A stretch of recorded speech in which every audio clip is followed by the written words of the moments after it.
So hello and welcome to the Transform Your Beliefs, Transform Your Life event.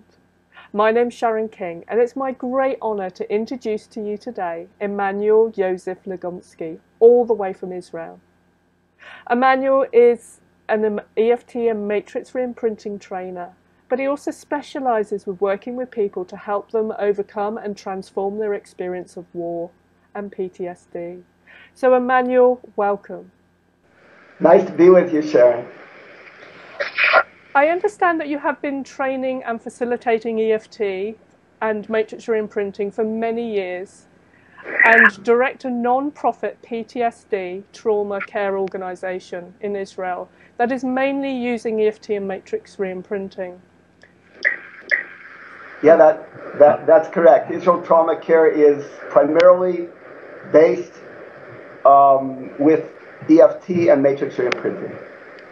Brilliant. So why did you choose to specialise in EFT and Matrix Reimprinting and not use any other trauma relief tools?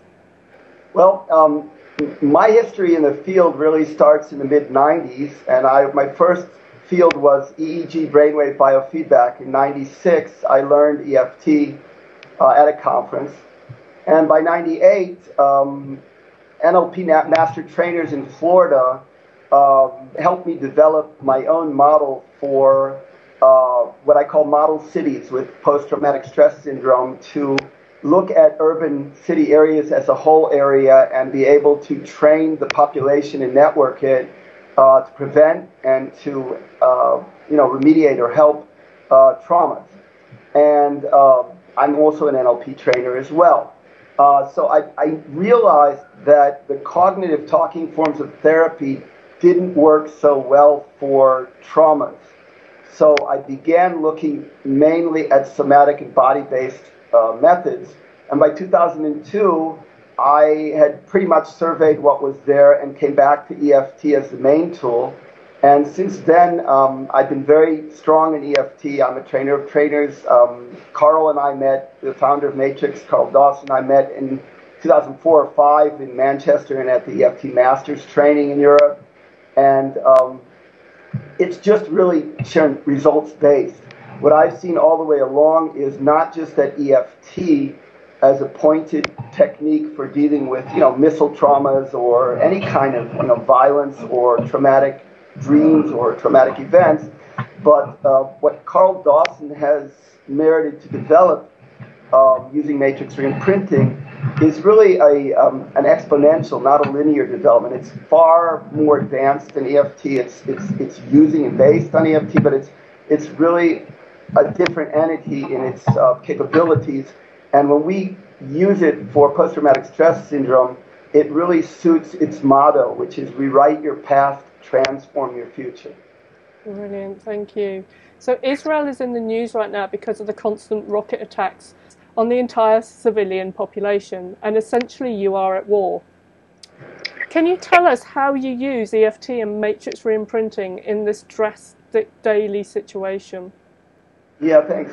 Well, I live in the old city of Jerusalem, but what most people don't understand is that Israel is extremely tiny. It's the size of New Jersey, which is one of the smallest states in America.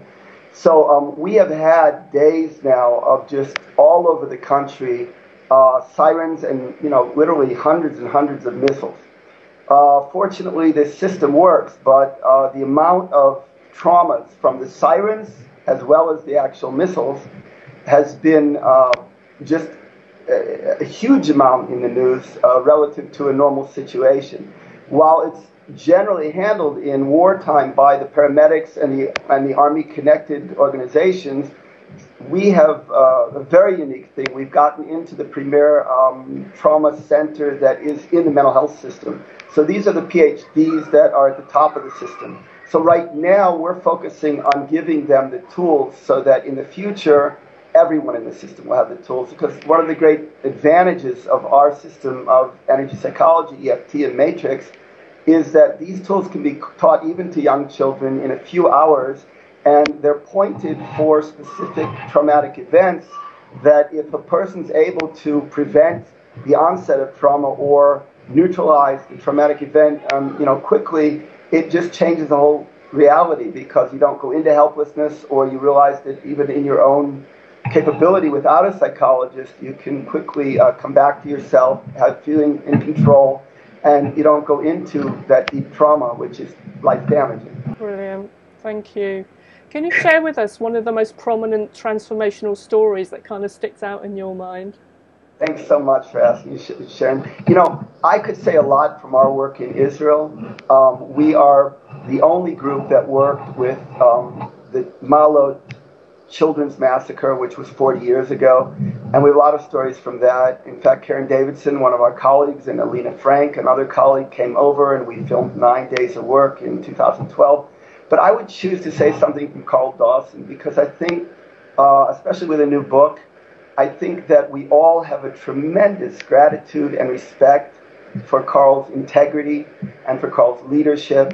And Karl had a real miracle here in Israel. He was here May 11th to the 15th, and we did a public seminar on the 14th of May, which was the 40th year commemoration of the Malot Children's Massacre, in which about 100 children aged 14 to 17 were held captive for 14 hours in a school where they were sleeping overnight on an outing by 3 terrorists who surrounded them in a very small area with grenades and automatic weapons, and they even set up a wire fuse connected to explosives around them in a small room, and used them as human shields to deal with the Israeli Defense Forces and the government to try and get terrorists released. Now, this was like the first event of its kind 40 years ago. Those children were all from the same high school, 14 to 17 years of age. They were all from a Tunisian Jewish tribal population that had settled in Israel in the last, 20 years before that. And a simple story is that a certain person who we've worked with was there. He's now 55. He was 15 then. And he has never married. And a lot of his life was spent in depression until he became a tour guide. He himself comes from a family with many siblings, too. Now, he had this trauma. And Karl, who is from northern England, very different from this man, they got on stage together in front of a whole group that had other terror victims. It happened to be exactly the same time of day, 40 years later, which we know there's a 9/11 effect, that the soldiers tried to storm the building, didn't get in, and the terrorists basically blew up the room with everybody in it, and they killed 22 people, 18 girls and 4 boys, and everybody else jumped out the window, and they were all with many bullets in them. There are many miracles from this event, but this is one of the survivors. And this is what he chose to do with Karl's guidance. He chose to speak to 2 of the dead, departed, murdered students.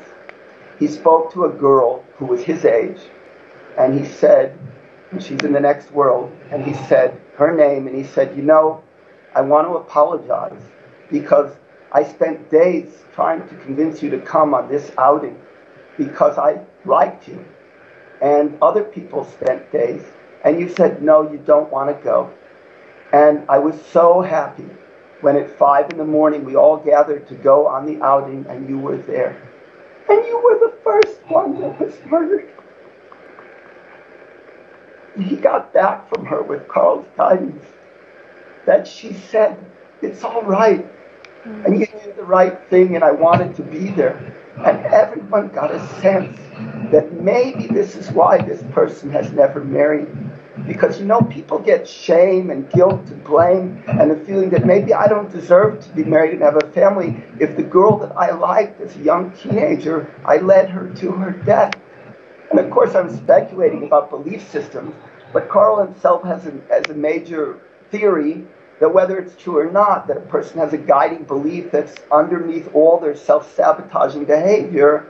And if we can rewrite that, we transform their future. It's kind of an obvious cognitive connection that this person let a big weight off his chest, that this girl from the next world came back and said, it's okay, you're a good person, go ahead in your life. And then he chose to speak to the biggest hero, the 17-year-old boy that attacked the terrorists and was mercilessly murdered in front of all the kids. I mean, really terribly murdered. And this person, whose name was Yaakov Kabla, who was 17, said to him, he said, you know, you're alive. And you know, you did the right thing. And you know, you're a good person. Go ahead in your life. You're such a good person. And I did what I needed to do. And I did the right thing. And I'm okay now in the next world. And you did what you needed to do. And you should go ahead in your life. And this person let a very, very big weight off his chest. And then he started to talk politically and other stuff, which Karl didn't totally interpret because he doesn't know the person. But I interpreted as congruent with his character that that was his way of fully expanding, of letting it out. And the transformation that this person experienced in a few minutes with a person, Karl Dawson, who's culturally totally different from him. And it has a thick accent. And this is an Israeli, of Tunisian background. His English is decent, but very different.